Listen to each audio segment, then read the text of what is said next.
ऐसा कहते हैं कि राजनीति में जोखिम लेने से नेता बचते हैं, क्योंकि एक अनिश्चितता उससे पैदा होती है कि ये जोखिम लिया, इसका क्या नतीजा होगा, हमारे ऊपर क्या असर पड़ेगा। लेकिन मोदी जी के बारे में देखा जाता है कि जैसे वो मतलब जिद करके जोखिम लेते हैं।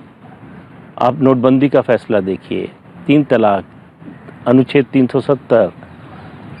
देखिए, मैं आपकी बात से पार्शियली सहमत हूँ। जिद कर कर शब्द प्रयोग ठीक नहीं है। वो जोखिम लेकर फैसला करते हैं, वो सही है, क्योंकि उनका मानना है और कई बार सार्वजनिक जीवन में उन्होंने कहा भी है कि हम देश बदलने के लिए सरकार में आए हैं, सरकार चलाने के लिए सरकार में नहीं आए।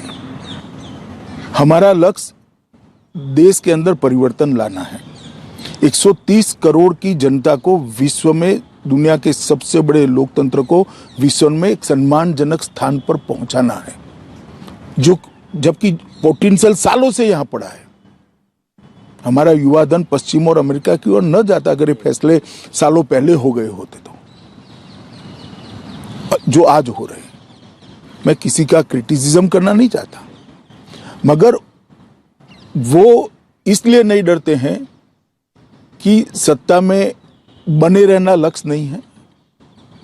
जो चलता है उसको चलने देना, आराम की जीवन जीना भी लक्ष्य नहीं है। एकमात्र लक्ष्य है भारत प्रथम, इंडिया फर्स्ट।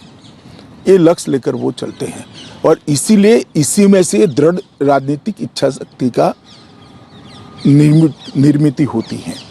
और जब दृढ़ राजनीतिक इच्छा शक्ति के साथ आप एक रास्ता तय कर लेते हो कि मुझे देश को यहाँ पहुँचाना है, तो हर क्षेत्र के अंदर आप फैसले देखिए।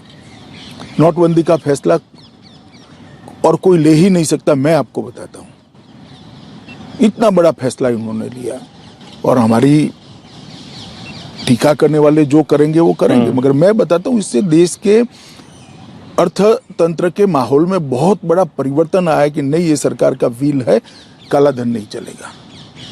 कई बार व्हील का परिचय कराना, इच्छा का परिचय कराना भी बड़ी बात होती है। इसी प्रकार से जीएसटी, चिदम्बरम साहब से लेके प्रणब मुखर्जी साहब सब बात तो करते थे, अच्छी अच्छी अंग्रेजी में बोलते थे, परंतु किसी की हिम्मत नहीं पड़ती थी। मोदी जी ने केंद्र का राज्य का फर्क भूलकर कि फेडरल स्ट्रक्चर है, हम एक टीम है, काफी ऐसी चीजें थी जो राज्यों में अविश्वास पैदा करती थी, उसको हटा दिया और जीएसटी को सर्वानुमत से, और मैं गर्व के साथ कह सकता हूं इक्का दुक्का चीज छोड़कर जीएसटी काउंसिल में एक भी फैसला बहुमत से नहीं लिया गया है, सर्वानुमत से लिया गया है। जबकि जीएसटी काउंसिल में सभी दल की सरकारों के वित्त मंत्री हैं। 3 तलाक का उन्मूलन, किसी में हिम्मत नहीं थी। शाहबानू के केस को रिवर्ट करना पड़ा था, कानून को बदलना पड़ा, राजीव गांधी सुप्रीम कोर्ट के फैसले को बदला, उनको बदलना पड़ा था। 1 रैंक 1 पेंशन, कोई हिम्मत नहीं करता था। चीफ ऑफ डिफेंस स्टाफ का नया कंसेप्ट डिफेंस के क्षेत्र में, कोई हिम्मत नहीं करता था। सर्जिकल और स्ट्राइक और एयर स्ट्राइक का सवाल ही पैदा नहीं होता था। हम चुप हो जाते एक आध दो निवेदन कर कर। आज सबको मालूम है कि भारत की सीमाओं के साथ कोई छेड़खानी बर्दाश्त नहीं की जाएगी। धारा 370, 35 से सबको मालूम था कि टेम्पररी था, अब इसकी जरूरत नहीं है। कोई छूने की हिम्मत नहीं करता था। इसी प्रकार से हमारी संस्कृति को लोगों तक पहुंचा, दुनिया तक। योग दिवस कितना बड़ा फैसला है, यूएन जनरल असेंबली ने इसको स्वीकार किया। योग दिवस बहुत बड़ी बात है।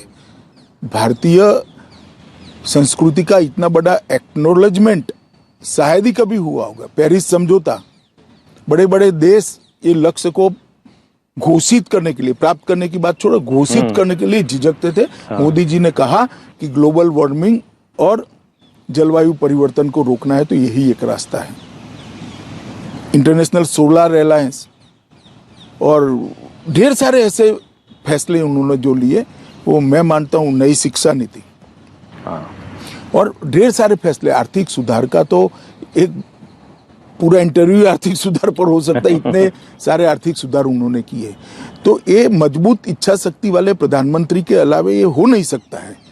तो मुझे लगता है कि वो इसलिए हो रहा है कि उनका लक्ष्य सत्ता में बने रहना नहीं है, उनका लक्ष्य भारतीय जनता पार्टी के लिए सरकार चलाना नहीं है, उनका लक्ष्य देश के लिए सरकार चलाना है, देश के गरीबों के लिए सरकार चलाना है। इंडिया टीवी हर वक्त हर जगह डाउनलोड करने के लिए सर्च करें India TV news Google play store या ऐप स्टोर पर।